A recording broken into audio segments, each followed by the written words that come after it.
तो हेलो होमो सेपियंस, कैसे हो आप सब। तो आप वापस पधार चुके हैं नए चैप्टर के अंदर। और अब हम आप आज बात करेंगे जैव अणु के बारे में। जैव अणु का मतलब हो गया हमारी जो सारी कोशिकाएं हैं वो जीवित रहने के लिए कुछ न कुछ रासायनिक परिक्रम करती है, और उन रासायनिक परिक्रमों के अंदर कौन कौन से अणु शामिल है वो होते हैं आपके जैव अणु। ठीक है, तो चैनल को सब्सक्राइब कर दीजिए और आगे बढ़ते हैं। ये टॉपिक आपके 11th और 12th क्लास के जो नीट एस्पिरेंट है उसके लिए भी रिलेटेड है, और 9th 10th के स्टूडेंट उनको बेसिक समझ में आ जाए उनके लिए भी रिलेटेड है। तो अपन सारे 3D डायग्राम जो आपके सामने दिख रहे हैं उन 3D डायग्रामों के थ्रू अपन क्या करेंगे, पूरा समझेंगे कि किस प्रकार से जैव अणु, कौन कौन से जैव अणु होते हैं, उनको आकार के आधार पर कितने भागों में बांटा गया है, और ये जैव अणु कोशिका की रासायनिक प्रक्रिया में किस प्रकार से भाग लेते हैं। जिस प्रकार से आप सामने डायग्राम देख रहे हैं, ये सारे डायग्राम को एक एक करके आसानी से समझेंगे, उसमें क्या क्या प्रेजेंट होते हैं ये भी समझेंगे। तो जैव अणु शुरू करते हैं, जिसके सामने सबसे पहले आपका है, पहले थ्योरीज देखेंगे, थ्योरी के बाद अपन क्या देखेंगे, इसके 3D के डायग्राम देखेंगे, ताकि थ्योरी को वापस अपनी क्या करें, रिकॉल कर पाए और अच्छे से याद रख पाए।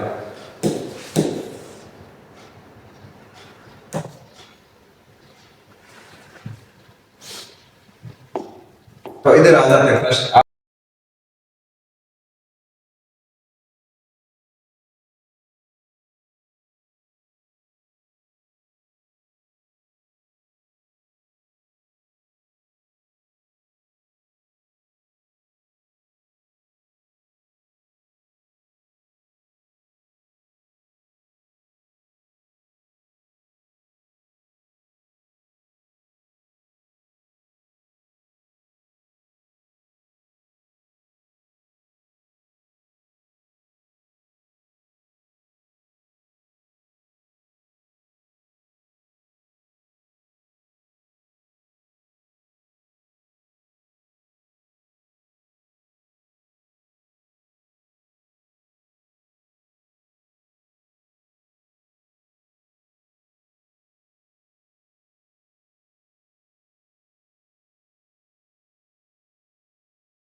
जैव अणु अपन पढ़ रहे हैं, जैव अणु जिसको इंग्लिश में बोलते हैं बायो मॉलिक्यूल। क्या बोलते हैं? Bio molecules.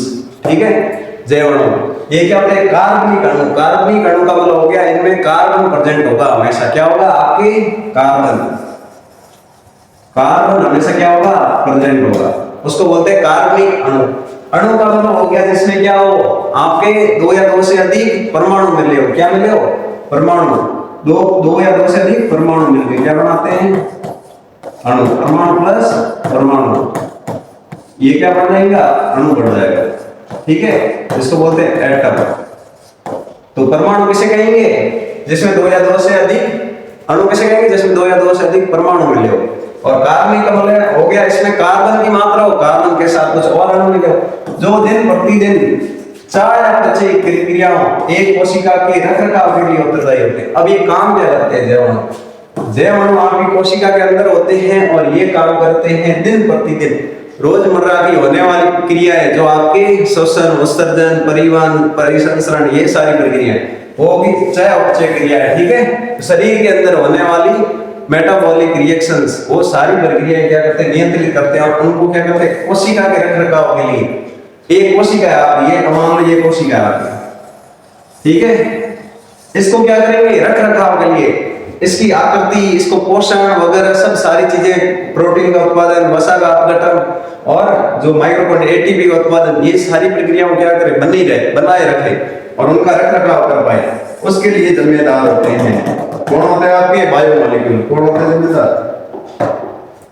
आपके बायोमोलिक्यूल। ठीक है, इसकी रख रखाव, प्रोटेक्शन के लिए बायोमोलिक्यूल क्या करते हैं? प्रोटेक्शन। किसकी? सेल का प्रोटेक्शन। ठीक है, अब आ जाते हैं आगे, कार्बनिक अणु। कार्बनिक अणु, कार्बन, हाइड्रोजन और ऑक्सीजन, 3 नाम हैं। कौन कौन से? एक कार्बन, एक हाइड्रोजन, एक ऑक्सीजन, तीनों मिलके क्या बनाते हैं? ये कार्बनिक अणु बनाते हैं, जिसको हम बोलते हैं जैव अणु। तो किससे मिलके बना होता है? कार्बन, हाइड्रोजन और ऑक्सीजन से। ठीक है, क्या काम करता है? कोशिका का रखरखाव करता बनाता है, कोशिका को क्या करता है, बचाव करता है। और कौन सी क्रिया करता है, चयापचय, जो कोशिका को जीवित रहने के लिए जिम्मेदार होती है। ठीक है, अब आगे बढ़ते हैं।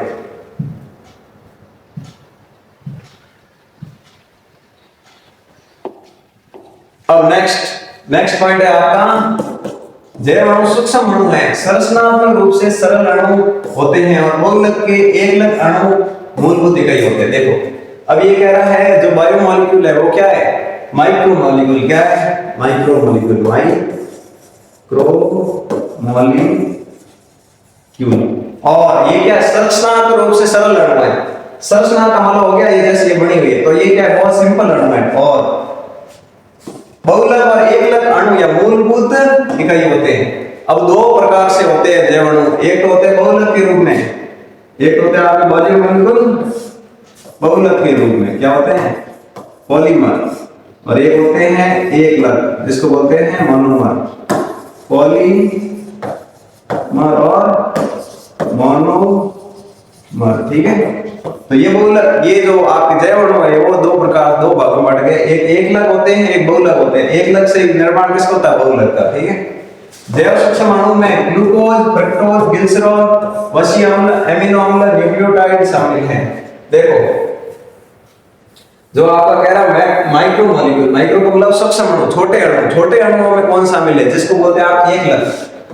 एकलक कौन कौन से, एकलक या मोनोमर इकाई, मोनोमर यूनिट कौन कौन सी, इसके अंदर आपकी एकलक इकाई है। पहली है आपके ग्लूकोज, क्या है, ग्लूकोज। दूसरी आपके है फ्रक्टोज, तीसरी आपके ग्लिसरॉल, और चौथी है आपके फैटी एसिड, ठीक है। और पांच है आपके एमिनो एसिड, ए। उसके बाद न्यूक्लियोटाइड और ये सारी शामिल है। ये सारी क्या एकलक इकाई है, इसको याद रखना। एकलक का मतलब केवल एक अणु, जैव का एक अणु क्या बनाता है, एकलक इकाई बनाता है। और ये सारी जो आपके सामने, इनको बोलते हैं जैव के सूक्ष्म अणु, सरल अणु, जो क्या होते हैं, ग्लूकोज, फ्रक्टोज, ग्लिसरॉल, वसीय अम्ल, एमिनो अम्ल, न्यूक्लियोटाइड। और दूसरे होते हैं आपके वृत्त अणु या बड़े अणु। दूसरे आपके क्या होते हैं, वृत्त अणु। वृत्त जैव अणु संरचना रूप से जटिल अणु होते हैं और बहुलक होते हैं। अब जो बड़े अणु होते हैं, वृत्त अणु, वो क्या होते हैं, जटिल होते हैं और क्या कहलाता है, आपके बहुलक कहलाते हैं। वृत्त जैव अणु के उदाहरण, अब वृत्त जैव अणु के क्या क्या उदाहरण है। पहला है पॉलीसैकेराइड, क्या है, पॉलीसैकेराइड। सरल कार्बोहाइड्रेट जैसे ग्लूकोज, फ्रक्टोज, गैलेक्टोज के बहुलक होते हैं। अब ये क्या कह रहा है, पॉलीसैकेराइड, जिसका मतलब ये क्या है, ग्लूकोज, क्या कह रहा है, ग्लूकोज और ग्लूकोज दोनों मिलकर किसका निर्माण करेंगे, बहुलक का। किसका, ये दोनों क्या एक लग है, क्या है, एक लग इकाई। ये भी क्या है, एक लग, दोनों मिलकर किसका निर्माण करेंगे, पॉलीमर का, जिसको बोलते हैं बहुलक। और क्या बन जाएगा, पॉलीसैकेराइड। क्या बन जाएगा, पॉलीसैकेराइड। और वो क्या, एक सरल कार्बोहाइड्रेट है, कार्बन, हाइड्रोजन, ऑक्सीजन का रूप है, जिसका भोजन का प्रथम घटक। उसके बाद आता है प्रोटीन। प्रोटीन क्या होता है, एमिनो अम्ल के बहुलक होते हैं और न्यूक्लिक अम्ल और न्यूक्लियोटाइड के बहुलक भी होते हैं। जो ये आपके प्रोटीन है, ये प्रोटीन क्या होता है, एमिनो अम्ल का बहुलक। बहुत सारे एमिनो एसिड एक साथ मिलकर क्या बनाते हैं, आपके प्रोटीन का निर्माण करते हैं। जैसे अब एमिनो अम्ल क्या होता है,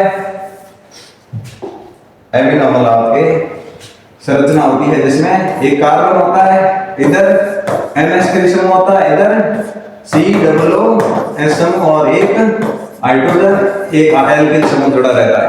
एक एमिनो समूह, एक एसिड समूह, एक हाइड्रोजन और एक एल्किल समूह जुड़ा रहता है। इसको आप बोलते हो एमिनो अम्ल। और इससे बहुत सारी इकाइयां मिलकर ये एक लग इकाई आपकी क्या है, एक लग इकाई किसकी, एमिनो अम्ल की। और ऐसी बहुत सारी इकाई मिलकर बहुलक होकर क्या बनती है, न्यूक्लिक अम्ल, न्यूक्लियोटाइड और क्या बनता है, प्रोटीन का निर्माण होता है। उसके बाद आपके आगे लिपिड या ग्लिसरॉल, क्या है, लिपिड क्या होता है, समझ लेते हैं। ग्लिसरॉल और वसीय अम्ल से मिलकर बने होते हैं, लिपिड होता है। लिपिड का रूप क्या है, ग्लिसरॉल प्लस फैटी एसिड। क्या है? Fatty acid. ये जो आपका ग्लिसरॉल और फैटी एसिड है, ये दोनों मिलके किसको, आपके बहुलक इकाई लिपिड या वसीय अम्ल को बनाते हैं। किसको? लिपिड को बनाते हैं। ठीक है, वसा को बनाते हैं। कौन बनाते हैं? ग्लिसरॉल और फैटी एसिड। अब इनको डायग्राम के थ्रू समझेंगे।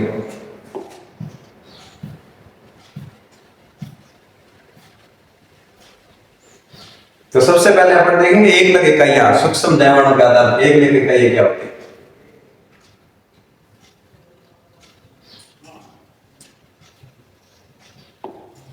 जैवाणु, जैवाणु वह कार्बनिक अणु है जो क्या है, कार्बन की मात्रा होती है जिसमें दिन प्रतिदिन की चयापचय प्रक्रिया में एक कोशिका के रखरखाव के लिए जिम्मेदार होते हैं। जो एक कोशिका के लिए रखरखाव के लिए जिम्मेदार होते हैं वो आपके जैवाणु कहलाते हैं। जैसे आपका अब ये होते क्या है, ये आपकी क्या, कोशिका का कोशिका अंग है। कोशिका के अंदर क्या पाए जाते हैं? कोशिका अंग पाए जाते हैं बहुत सारे। और कोशिका अंग के चार जो अंदर होते हैं वो कोशिका अंग के अंदर जो द्रव्य पाए जाते हैं, कोशिका द्रव्य, उसके अंदर आपके क्या पाए जाते हैं? जैव अणु। जैसे मान लो ये आपका जैव अणु है,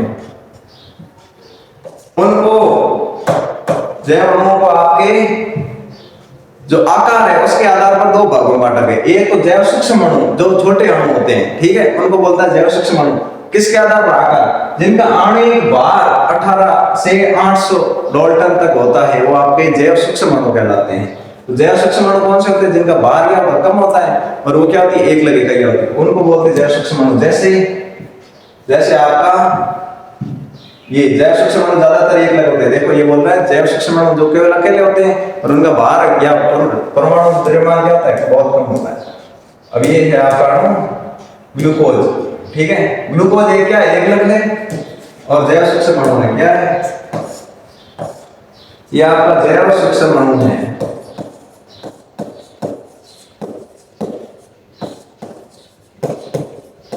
और एक लग इकाई है, इसका भार कितना है?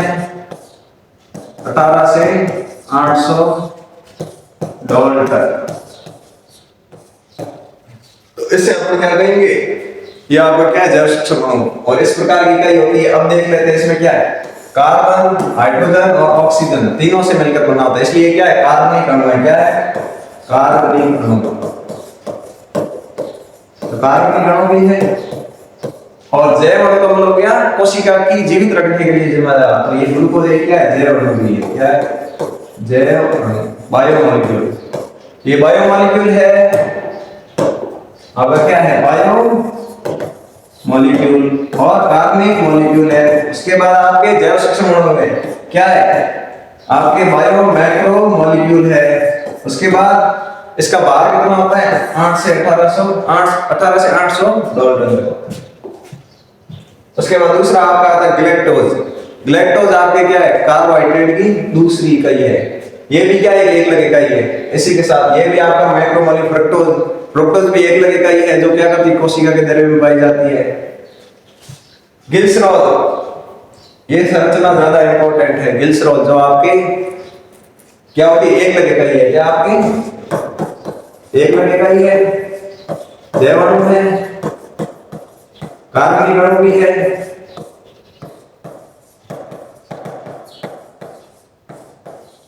ठीक है, और ये किससे बनी है? कार्बन, हाइड्रोजन और ऑक्सीजन से, तीनों से बनी है। अब इसमें किस प्रकार की संरचना है? देखो 3 कार्बन पाए जा रहे हैं। कितने? 3 कार्बन। उसके साथ इधर तीनों जगह क्या जुड़ा हुआ? OH समूह। क्या जुड़ा हुआ है? हाइड्रोक्सी समूह। और बाकी सब जगह क्या है? हाइड्रोजन। क्या है? बाकी सब जगह आपके हाइड्रोजन। इसको बोलते हैं आपके ग्लिसरॉल। क्या बोलते हैं? ग्लिसरॉल की संरचना। ये क्या है? एक लग इकाई है जो क्या होती है? शरीर की कोशिका के अंदर कोशिका के रखरखाव के लिए जिम्मेदार, पाचन क्रियाओं के लिए जिम्मेदार। उसके बाद आता है आपके वसीय अम्ल। वसीय अम्ल क्या होता है? जो वसा या लिपिड का निर्माण करता है। किसके साथ जुड़ के? ग्लिसरॉल के साथ जुड़ के। इसी ग्लिसरॉल के साथ ये जुड़ के आपके क्या बना देता? बहुलक बना देता है और जो बनती है आपकी वसा। उसके बाद न्यूक्लियोटाइड। न्यूक्लियोटाइड वो संरचना है जो किसका निर्माण करती है? डीएनए का। डीएनए की एक लग इकाई जो है आपके न्यूक्लियोटाइड, जिसके अंदर आपके क्या क्या होता है? जो आपको ये संरचना दिख रही है, ये नाइट्रोजन सार है, राइबोस शर्करा के थ्रू बन रहा है। उसके अलावा इसमें क्या होता है, जो आपके राइबोस शर्करा फास्फेट अणु और न्यूक्लिक अम्ल तीनों मिलकर क्या बनाते हैं, आपके न्यूक्लियोटाइड को बनाते हैं। कौन कौन बनाते हैं, एक होते हैं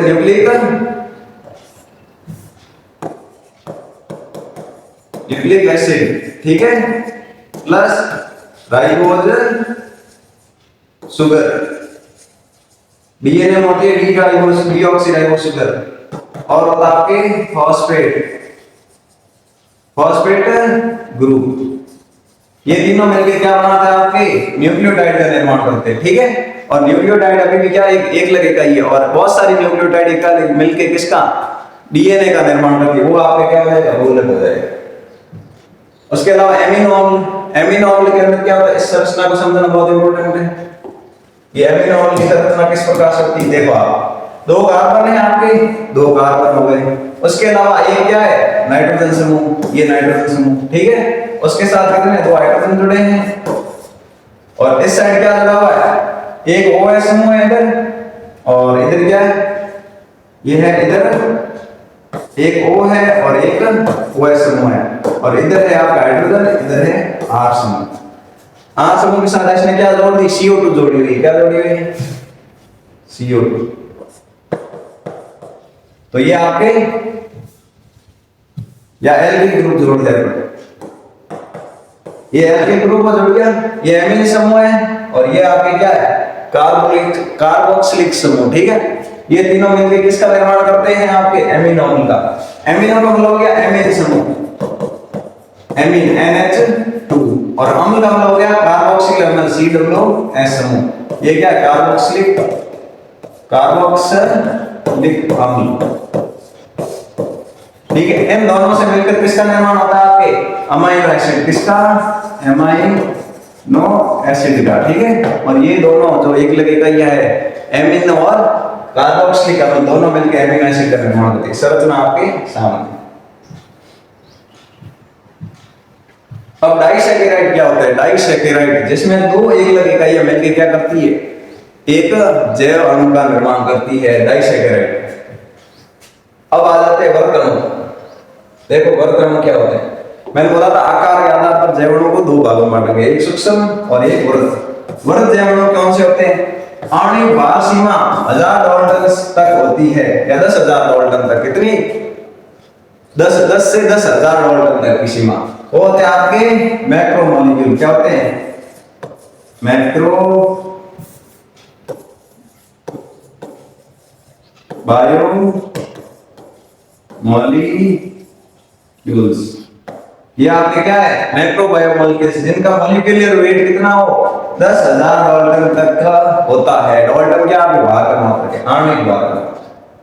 अब देख लेते हैं ये सारी जो क्या ये दिख रही है, बहुत सारी का ये एक साथ मिली हुई बन रही है, ये क्या बनाती है, वृहद जैव अणु। वो भी क्या करते हैं, कोशिका का रखरखाव करते हैं। उससे सबसे पहला आता है पॉलीसैकेराइड, क्या रहा आपके, पॉलीसैकेराइड। पॉलीसैकेराइड के अंदर मैंने बताया 3 एक लगे कई होती है, कौन सी, इधर देख लेते हैं नाम। पहली होती है आपकी ग्लूकोज, क्या होती है, ग्लूकोज।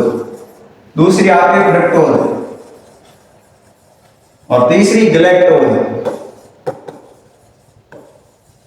ठीक है। ये तीनों मिलकर क्या करती है, पॉलीसैकेराइड का निर्माण करती है। ये पॉलीसैकेराइड क्या है, ये कार्बोहाइड्रेट है, क्या है, कार्बोहाइड्रेट है, और मैक्रो बायोमोलिक्यूल है, वृहद जैव अणु है। और इसका जो आपके भार है, भार सीमा कितनी है, 10 से आपके 10,000 डाल्टन तक होती है, 10 से 10,000 डाल्टन आणविक भार, क्या है, आणविक भार। उसको बोलेंगे आपके पॉलीसैकेराइड, क्या है, पॉलीसैकेराइड। अब ये हो गया पॉलीसैकेराइड, ये वृहद जैव अणु है। इसके बाद और देखते हैं आपके, ये आपके न्यूक्लिक अम्ल। न्यूक्लिक अम्ल अभी बताया था, न्यूक्लिक अम्ल किससे बनता है, आपके न्यूक्लिक अम्ल जो होते हैं वो डीएनए के अंदर ये जो दिख रही है, ये होते हैं इस प्रकार से डायगोनली संरचना। ये पूरा जो दिख रहा है आपको डीएनए, क्या है, डीएनए, ठीक है। और न्यूक्लिक एसिड जो आपके डीएनए के अंदर पाए जाने वाले नाइट्रोजन सारे वो होते हैं आपके न्यूक्लिक एसिड जैसे। और वो भी क्या है, पॉलीसेकेराइड है। और लिपिड हो गया, लिपिड में अंदर क्या क्या होती है, लिपिड के अंदर दो प्रकार के अणु होते हैं, एक इकाइयां। कौन कौन सी, एक होती है आपकी ग्लिसरॉल, क्या होती है, ग्लिसरॉल। और दूसरा होता है वसीय अम्ल, वसीय अम्ल। दोनों मिलकर किसका निर्माण करती है, लिपिड का। किसका, लिपिड का। ठीक है, तो ये लिपिड को दो एक लग इकाइयां मिलकर क्या कर रही है, उसको बना रही है। इस प्रकार से क्या होती है आपकी जो पॉलीसेकेराइड है या फिर वर्ग जैव वो हो जाते हैं आपके पूरे। तो देखो एक पॉइंट और है इसके अंदर इंपॉर्टेंट, एकल लिपिड। लिपिड को अपन क्या करें, वर्ग जैव करें। एकल लिपिड अणु भार केवल 800 डाल्टन। एक जो लिपिड अणु होता है उसका भार 800 डाल्टन तक होता है, लेकिन यह मिलकर कोशिकाओं के अंदर पुटिकाओं का निर्माण करते हैं। लेकिन ये क्या करते हैं, बहुत सारी पुटिकाओं का निर्माण करते हैं, इसलिए इनको वर्ग जैव अणुओं में शामिल किया। लेकिन इनका भार क्या था, 800 डाल्टन। और 800 डाल्टन आपने बोला था कितना, 18 से 800 डाल्टन तक अपन किसमें लेते हैं, सूक्ष्म अणुओं में। किसमें, सूक्ष्म अणुओं में। लेकिन ये क्या करता है, पुटिकाओं का निर्माण करता है। किसकी, पुटिकाओं का निर्माण। इस प्रकार की संरचना बनाता है जो गोल नुमा पुटिकाओं संरचना, गैन समान। प्रोटीन क्या है, प्रोटीन एमिनो अम्ल के बोल, बहुत सारे एमिनो एसिड आपस में मिलकर किसका निर्माण करते हैं, प्रोटीन का। और किस द्वारा, पेप्टाइड बॉन्ड द्वारा। जैसे मैंने कह दिया कार्बन, इधर आपने क्या जुड़ गया, एमिन ग्रुप, और इधर जुड़ गया कार्बोक्सिलिक ग्रुप। ठीक है, और ये आपका R समूह और ये हाइड्रोजन। अब यहाँ क्या होगा, ये OH समूह और दूसरा आपके दूसरा एमाइनो एसिड प्लस कौन जुड़ेगा, अमाइनो एसिड के दो ग्रुप, एक कार्बन या हाइड्रोजन या एल्किल ग्रुप, ये सीधा OH समूह। अब यहाँ क्या होगा, ये जब प्लस होगा तो ये दोनों जुड़ के क्या करेंगे, आपके H2O निकल जाएगा। और जब H2O निकल जाएगा तो ये दोनों आपके क्या हो जाएंगे, इससे एमाइड बॉन्ड बनाएंगे। क्या बनाएंगे, एमाइड बॉन्ड। इस एमाइड बॉन्ड कैसे बनेगा, CO और डबल बॉन्ड NH समूह, इसको बोलते हैं एमाइड बंध। और ये एमाइड बंध बार बार जुड़ के किसका निर्माण करता है, आपके प्रोटीन का। किसका, प्रोटीन का। अब आते हैं न्यूक्लियोटाइड। न्यूक्लियोटाइड न्यूक्लिक अम्ल का एक लग है। न्यूक्लिक अम्ल बनता है जिस द्वारा, ये जो आपको दिखाई दे रहा है, ये आपके न्यूक्लिक अम्ल है। न्यूक्लिक अम्ल डीएनए का निर्माण करता है। और इसकी एक लग इकाई, ये इकाई आप देखेंगे तो ये क्या आपके न्यूक्लियोटाइड है।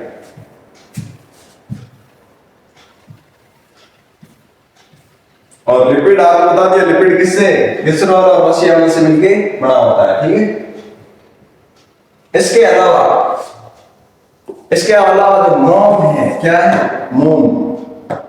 और कोलेस्ट्रॉल है, बॉडी के अंदर हृदय के अंदर पाया जाता है। तेल है, तेल भी क्या है, वर्ग जैव अणु है। क्या है, मैक्रोमोलिक्यूल। ये तीनों मोम, कोलेस्ट्रॉल और तेल, ये क्या है, वर्ग जैव अणु।